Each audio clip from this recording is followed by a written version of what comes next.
this is the advice I give to the various places I'm on a board of, is the young folks or others who are starting things, is get the fundamentals right. Don't ever lose track of fundamentals. And fundamentals, what do I mean by them? Is fundamentals are who you are. What are your values? Make sure you at least give it some thought. Even if you say, I don't know what my values are, at least now you're on a journey to figure them out and put them on a piece of paper and say, hey, these are the things that I really hold dear. Fundamentals are, if you're producing something, understand all its aspects, understand it in a system. I used to teach systems thinking at Penn, and understand them in a system, because everything functions in a system. Nothing is ever by itself. So, and that's a fundamental.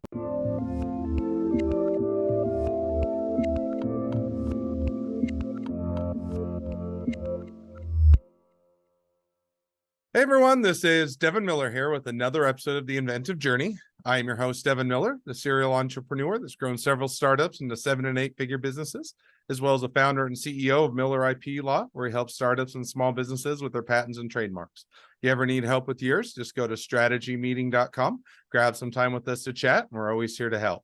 Now, today we've got another great guest on the podcast, Ramin Sedehi. And Ramin is started out his journey as being a paramedic in college while also studying healthcare, and then began running health systems and hospitals early on in the career. Ran an ER as a non-physician, and then moved into a more of an academic role at the University of California.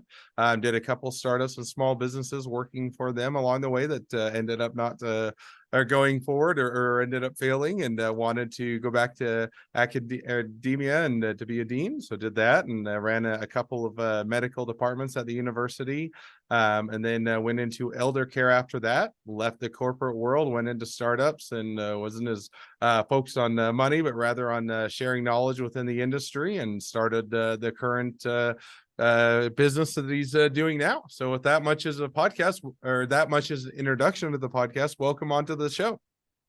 Oh, thank you. And it's a pleasure to be with you today, Devin.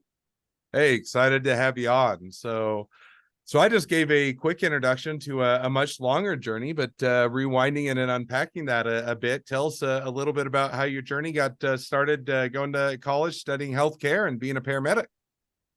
Well, thank you. Thank you. I guess I'll just take it a little bit further back, because I think oftentimes our journeys start even before we were even born. So I would say that my journey started really with parents who were very, very committed to institution building. And I immigrated to the United States in the mid-70s from Iran, and my parents were very engaged in their youth and all their efforts in building a variety of institutions. Schools, distribution centers, and a variety of things for the national government, and that was kind of in the blood. That was in the kind of the DNA of our household as I was born, and as I went around the country. We lived in different cities almost every single year, and we went around and really saw the value of building institutions. And that is kind of how I got started, thinking about how is it that I could follow in their footsteps.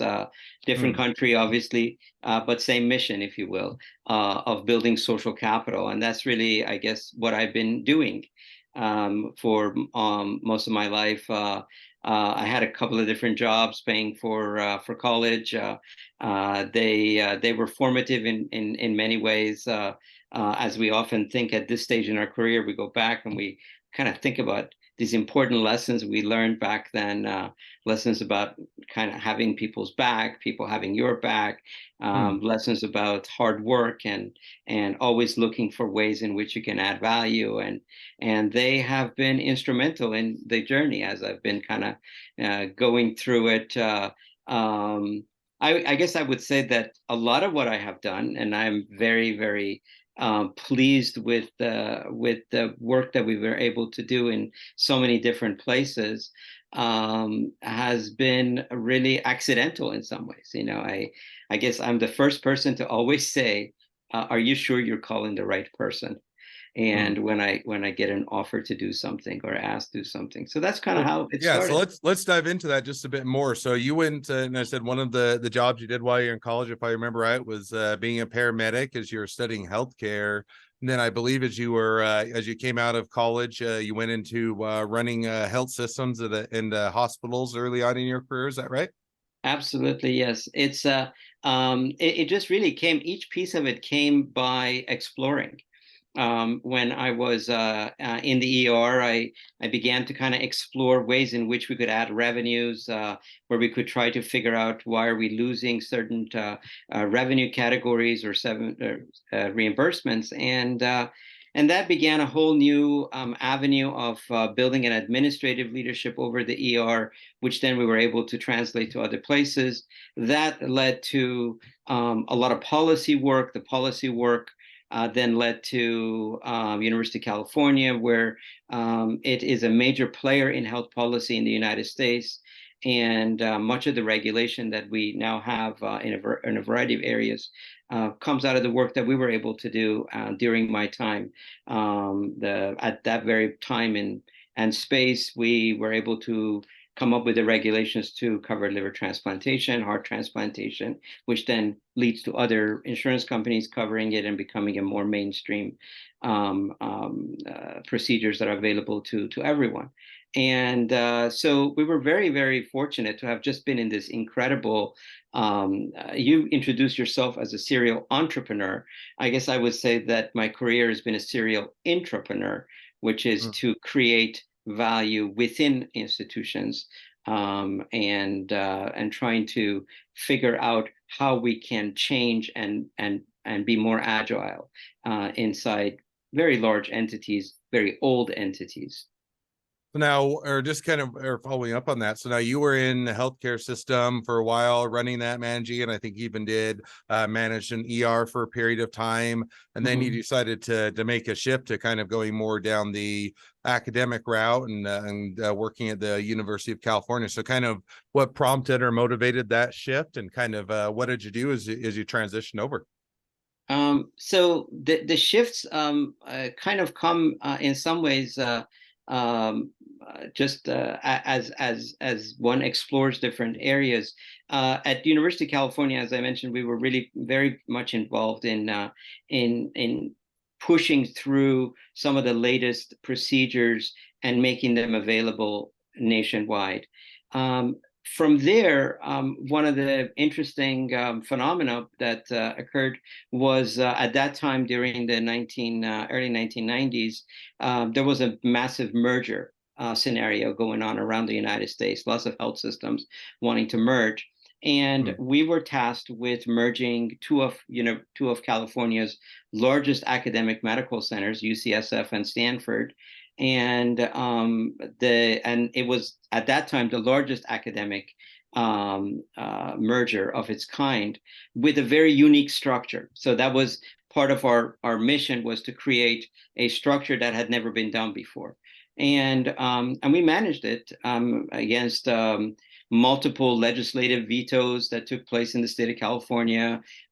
We had a variety of union strikes and what have you, but we managed it. It lasted for about 3 years, and then it fell apart. And as oftentimes things that fall apart, the executives are often sent off to other places. And I was very fortunate to land at University of Pennsylvania in a purely academic entity, and kind of begin another phase of my career. But why would I be a candidate when I was coming out of health system? It was because I explored and worked with a lot of colleagues on the academic side of the university, even though I was in the health system. And that kind of gave me a perspective that I could add value to their work by bringing my background. No, makes sense. So it sounds like it was a good transition and a good place to land. So now you kind of, if I remember our conversation before the podcast, you kind of I'd say vacillated or kind of went back and forth between working with startups and small businesses, and some of those ended up failing and staying in academia. Now you or kind of walk through how long did you do that? Because eventually you ended up more in elder care, but kind of before you jumped into elder care, how long did you do that, and kind of what was that portion or part of the journey? Yeah, so the academic journey kind of took a long time. I was at University of Pennsylvania for over a dozen years. I also taught in the as a faculty member in the in one of the graduate programs. Taught a number of courses and was just an incredible pleasure to have that opportunity to do that. From there, I actually went overseas. I had the pleasure and the privilege of working at the American University of Beirut in Beirut, Lebanon, leading one of the most noteworthy institutions in the MENA region, and then from there to Qatar to work in the medical school there, and then after that, kind of returned to the States to kind of switch gears. So at that point, it was really now a new journey because elder care, as many people who provide it know, it's a very full-time job, very engaging, very much of a something that you have to put your attention to, and that required a changing of gears. And began to work with some colleagues to put together a institute to deal with one of the pressing issues of our time, physician burnout that's occurring in and healthcare burnout. And this was occurring before even the COVID crisis. And we began to put together models and in ways that we could create a more holistic approach to healthcare entities and others. So that was a startup. We didn't get very far. One of my colleagues came down with COVID, was very, very ill, and we eventually ended up dissolving it because we just hadn't reached viability. I've written a couple of books, which proves that pretty much anybody can write a book and someone will publish it. They're one of them is well recognized as a cure for insomnia because within 5 minutes you're asleep, and that's perfect. So that was kind of the goal of that book. So we've done that, and then I worked with a colleague to build a business in helping organizations with improving the way they interact with each other through a more emotional based interaction mechanism, being able to create a more dependence and attachment mindset among employees. So that kind of has been going on. And most recently, I had the privilege of joining some great colleagues at Chemists Without Borders, which you see behind me. And so that's kind of how this very 35-year journey has kind of got me to. No, makes that now our perfect sense. Sounds like a great journey. Now diving in just a little bit to more what you're doing right now with Chemistry Without Borders. So you did that, and now you say you kind of got into that. How was it? Or sorry, not say chemistry. I think it's Chemists Without Borders. So correct you that. But was that something that, because I think or if I remember our conversation a bit, you said, hey, I wanted to get into more of sharing knowledge or otherwise going down that path as opposed to pursuing money. Not that every organization doesn't need a ability to sustain itself or to have that, that income in order to be able to provide the services, but there can be different focuses on the business. So now, how did you kind of, or dive into that a bit more for us? How did you get in? How did you find out about them? How did you get into it? Where's it at? And kind of what do you guys do? Well, it's I would say that this is not a new thing. I mean, in the sense that having worked for whether it's health systems or universities, you've already, academic medicine, in fact, one is already kind of going down a social capital versus a private capital mindset anyway. And that's kind of always been my focus. The focus of moving into Chemists Without Borders, it's really about making a humanitarian effort, and it's a wonderful organization. We have at the moment we have entirely a volunteer management team with a volunteer board, and we are engaged in multiple projects around the world.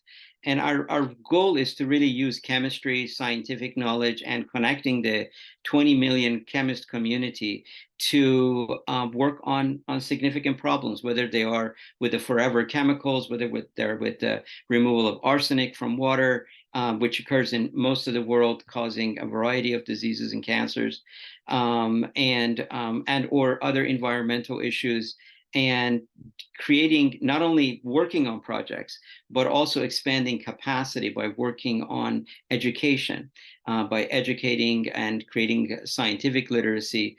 And kind of what's very interesting is I'm at this stage doing exactly what my parents were doing, 60 years ago, creating literacy around the world, and improving literacy in my home country. So it's I would say that I am finally able to say that I have walked in their footsteps a little bit. So it's a great accomplishment for me. I can't hear you.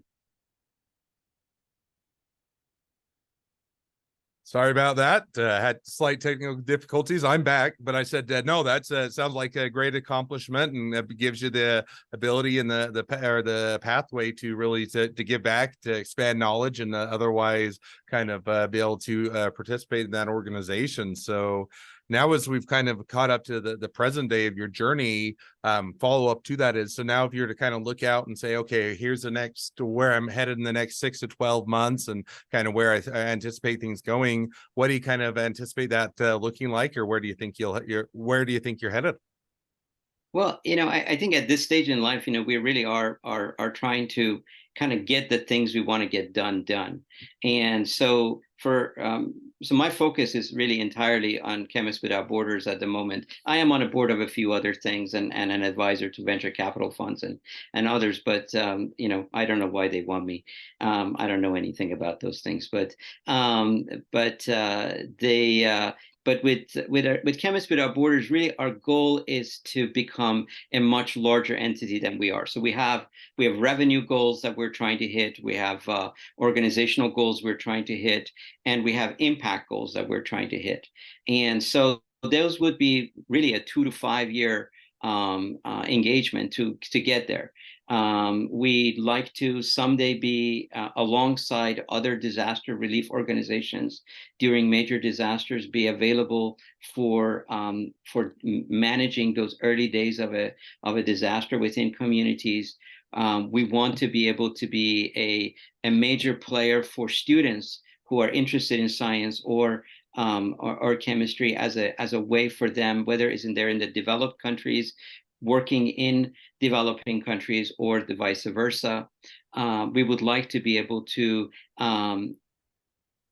have an impact with other NGOs in eliminating some of the issues that really just need human willpower, that they're solvable. Arsenic is a solvable problem. Forever chemicals are solvable problems. That's really kind of where it's at. I also mentor and coach people. I've been doing it for almost 30 years, and I continue to do that, and that's fun. I don't know if you've ever read David Brooks's book, Road to Character. I have not. No, sounds Yeah, like an interesting it's a book. book I recommend to anybody. I think it's a wonderful book. David Brooks is a very fluid writer. It's easy to read, and well argued. He talks about kind of two journeys that we're on. He calls about our resume virtues and our eulogy virtues. That we spend a lot of our lives, unfortunately, most of our lives these days, focused on the resume virtues, especially as the accomplishment culture is embedded more and more into our everyday lives. And the eulogy virtues are really the things about who you are and who you have been through your life. And I think one of the wonderful things we can do is to give that some time to come to the surface, for us to think through it. And so as I kind of was thinking about this podcast and thinking about what we're going to talk about, thinking about, that's been doing pretty good on that front, and really we just keep building on that front along the way. It's an unfinished business. It's one that we can never kind of say, mission accomplished, but is a worthy endeavor all by itself. No, sounds like definitely or makes sense. Sounds like a good place to be headed, and a lot of fun yet to come. So, well, now as we've reached the present day of your journey, always a great time to and even looking a bit into the future, great time to transition to the two questions always asked towards the end of each episode. So we'll jump to those now. So the first question I always like to ask is, along your journey, what was the worst business decision you ever made, and what'd you learn from it? I wouldn't say it was more of a decision, but it's more of an action.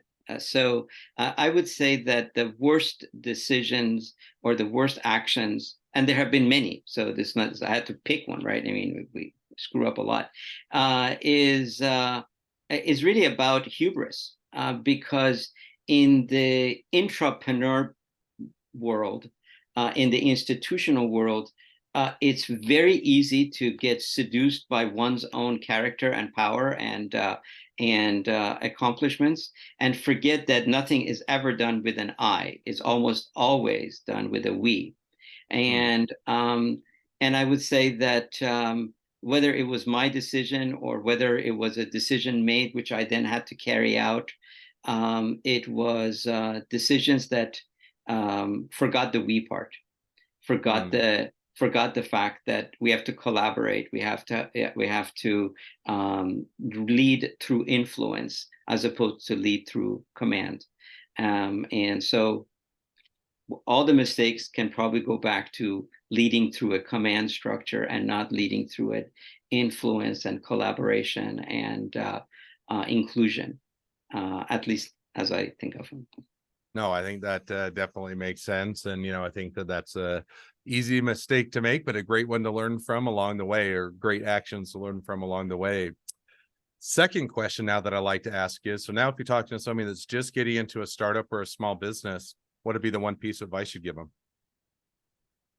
I would say that, and this is the advice I give to the various places I'm on a board of, is the young folks or others who are starting things, is get the fundamentals right. Don't ever lose track of fundamentals. And fundamentals, what do I mean by them?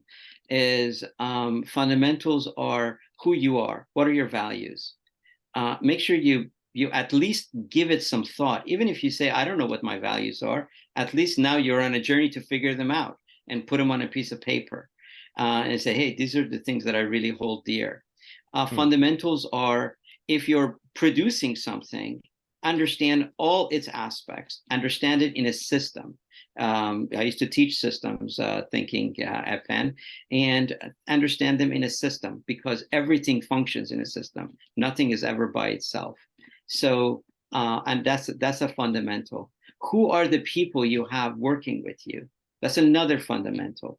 They may not have all the right skills, but if they have the right character, that is more important than the ones who come with the skills, but have the wrong approach and now destroy the fundamental. So that's my piece of advice. Get the fundamentals, write them down for yourself. Say what's fundamental to a long-term success and sustainability of this endeavor, and then work at it. No, I think that's it. And I think sometimes we get so excited about opportunities or what we can do or the areas we can pursue that we sometimes forget about those fundamentals. And yet getting those fundamentals in place before we get started or as we get started can make sure that we stay on the right path and can otherwise or set us up for success. So I think that's definitely a great piece of advice and a great takeaway. Well, now as we wrap up towards the end of the episode, if people want to reach out, they want to be a customer, they want to be a client, they want to be an employee, they want to be an investor, they want to be your next best friend, any or all of the above, what's the best way to reach out to you, contact you, find out more? Well, you can just reach me at ramin.sedehi@gmail.com or on my LinkedIn. And we love to have you join us at Chemists Without Borders. We're not looking just for chemists. We're looking for all kinds of interested people, and whether as philanthropists or as volunteers or as people who are simply interested in helping solve global problems that come to benefit all of us. And so we love to have you join us. And we just need your mind and your energy. Awesome. Well, I definitely encourage people to reach out, support a great cause, and if nothing else, make a new best friend. So, with Yes. that, thank you again for coming on the podcast. It's been it's been a Thank you. pleasure. Now, for Thank all you, of you, Devin. the listeners that are out there, if you have your own journey to share and you'd like to be a guest on the podcast, we'd love to have you. So just go to inventiveguest.com, apply to be on the show. A couple more things as listeners, make sure to click share, subscribe, leave us a review, helps us to reach even more startups and small businesses to help them along their journey to success. And on that note, if you ever need help with your startup or your small business along your journey, just go to strategymeeting.com, grab some time with us to chat. We're always here to help. Well, thank you again for coming on the podcast, and wish the next leg of your journey even better than the last. Great. Thank you. Thank you.